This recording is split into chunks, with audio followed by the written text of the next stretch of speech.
إن الحمد لله نحمده ونصلي على رسوله الكريم أما بعد أعوذ بالله السميع العليم من الشيطان الرجيم من همزه ونفخه ونفسه بسم الله الرحمن الرحيم أذن للذين يقاتلون بأنهم ظلموا إن الله على نصرهم لقدير۔ ترجمہ قرآن کا سبق آج انشاءاللہ سورہ حج آیت نمبر 39 سے ہم پڑھیں گے۔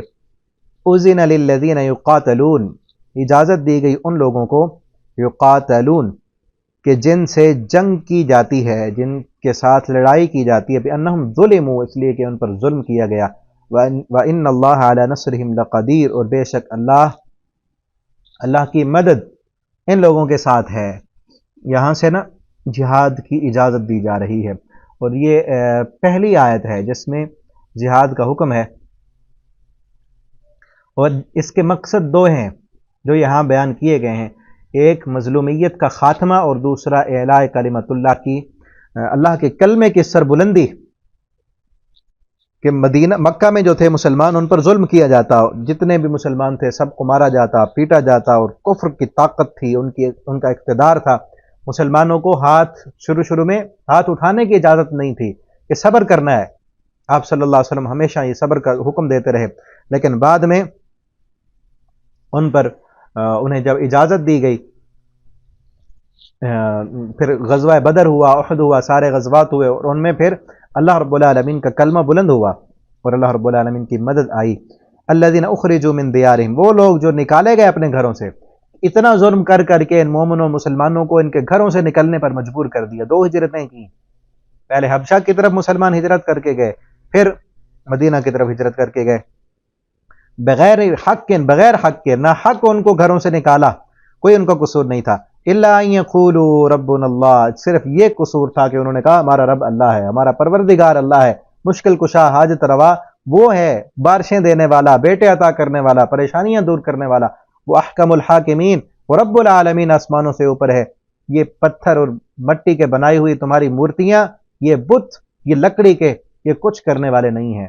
صرف ایک ہی ان کا جرم تھا، اس جرم کی پاداش میں ان کو مارا گیا، ان کو پیٹا گیا، پتھر مارے گئے، تپتے ہوئے صحراؤں میں ان کو لٹایا گیا، ان کو اونٹوں کے درمیان باندھ کر کے ان کو چیر دیا گیا، ان کی آنکھوں میں لوہے کی سلاخیں پھیری گئیں، ان کے سروں میں لوہے کی سلاخیں ماری گئیں، طرح طرح کے ان پر ظلم و زیادتیاں کی گئیں، حتیٰ کہ انہیں مکہ چھوڑنے پر مجبور کر دیا گیا۔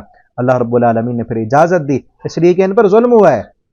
وَلَوْلَا دَفْعُ اللَّهِ النَّاسَ بَعْضُهُمْ بِبَعْضٍ، اگر نہ دور کرتا اللہ لوگوں کو بعض سے، یعنی ایک طاقت کے ذریعے، لوگوں کی ایک طاقت کے ذریعے دوسری طاقت کو اللہ ختم کرتے ہیں، اگر یہ نہ ہوتا تو لَهُدِّمَتْ صَوَامِعُ وَبِيَعٌ، تو مٹا دیے جاتے صوامع، خلوت خانے، راہبوں کے گرجے، وَبِيَعٌ وَصَلَوَاتٍ، اور یہودیوں کے گرجے، ان کے عبادت خانے، وَمَسَاجِدُ يُذْكَرُ فِيهَا اسْمُ اللَّهِ، اور اللہ کی مسجدیں بھی، یہ باغی لوگ جو زمین پر اپنا حکم چاہتے ہیں اور اپنے آپ کو بڑا بنانا چاہتے ہیں، وہ اللہ کی مسجدیں بھی ڈھا دیتے جس میں اللہ کا ذکر کیا جاتا ہے۔ وَلَا يَنْصُرَنَّ اللَّهُ مَن يَنْصُرُهُ، اور البتہ ضرور اللہ مدد کرتا ہے۔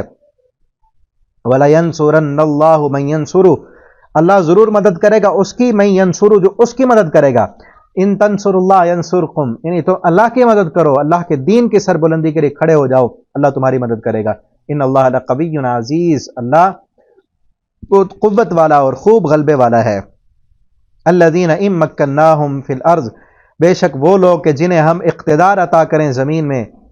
یہاں پر مسلمان حکومت کی جو سب سے پہلی ذمہ داریاں ہیں وہ بیان کی جا رہی ہیں۔ بنیادی مقاصد کیا ہیں کہ اللہ اگر زمین میں اقتدار دے، مسلمان ایک زمین پر حکمرانی لے لیں تو کیا کرنا چاہیے؟ ہمیں بھی دیکھنا چاہیے، ہم نے ایک خطہ لیا، ہمارے بزرگوں نے قربانیاں دے کر ہم نے یہ ملک لیا، اور ہر سال کے بعد ہم 14 اگست والے دن جھنڈیاں لگا کر اور جو ہے نا جلسے جلوس کر کے اور لوگوں کو بتاتے ہیں کہ ہم آزاد ہو۔ مقصد اصل ہم نے وہ پورا کیا کہ ایک مسلم ریاست کے مقاصد کیا ہیں؟ فرمایا اگر ہم جگہ دیں ان کو زمین میں تو سب سے پہلا کام کیا ہے؟ اقام الصلاۃ، نماز قائم کریں، تو اللہ کی زمین پر نظام صلاۃ نافذ کریں، وآتوا الزکاۃ، نظام زکوٰۃ نافذ کریں، وامروا بالمعروف، لوگوں کو نیکی کا حکم دیں، ونہوا عن المنکر، اور لوگوں کو گناہوں سے روکیں، وللہ عاقبۃ الامور، اور انجام کے لحاظ سے تمام امور اللہ کے اختیار میں ہیں. وَلِلَّهِ عَاقِبَةُ الْأُمُورِ، تمام امور کا، تمام کاموں کا انجام وہ اللہ کے سپرد ہے. وَإِن يُكَذِّبُوكَ، اور اگر وہ جھٹلا دیں آپ کو، نبی کریم صلی اللہ علیہ وسلم کو تسلی دی جا رہی ہے کہ اگر یہ مشرکین مکہ آپ کی بات نہیں مان رہے، آپ کو جھٹلا رہے ہیں، تو سن لیجیے فَقَدْ كَذَّبَتْ قَبْلَهُمْ قَوْمُ نُوحٍ وَعَادٍ وَثَمُودَ، آپ سے پہلے بھی کئی قوموں کو جھٹلایا گیا. کون کون سی قومیں؟ کذبت قبلہم، آپ سے پہلے قوم نوح، عاد اور ثمود، ان کو بھی جھٹلایا گیا. یہ قوم ایسی ہے، یہ مانتے نہیں ایسے.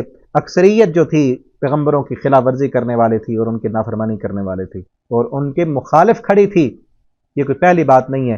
آپ کو بھی گھبرانا نہیں چاہیے. آپ اپنے مشن پر کامیابی کے ساتھ ڈٹے رہیں، جس طرح فتح اور نصرت نوح علیہ السلام کی تھی. عاد قوم عاد کے جو پیغمبر تھے صالح علیہ السلام، ان کی تھی. اور قوم سمود کے جو پیغمبر تھے ہود علیہ السلام، ان کی تھی. کامیابی اسی طرح آپ کی ہوگی.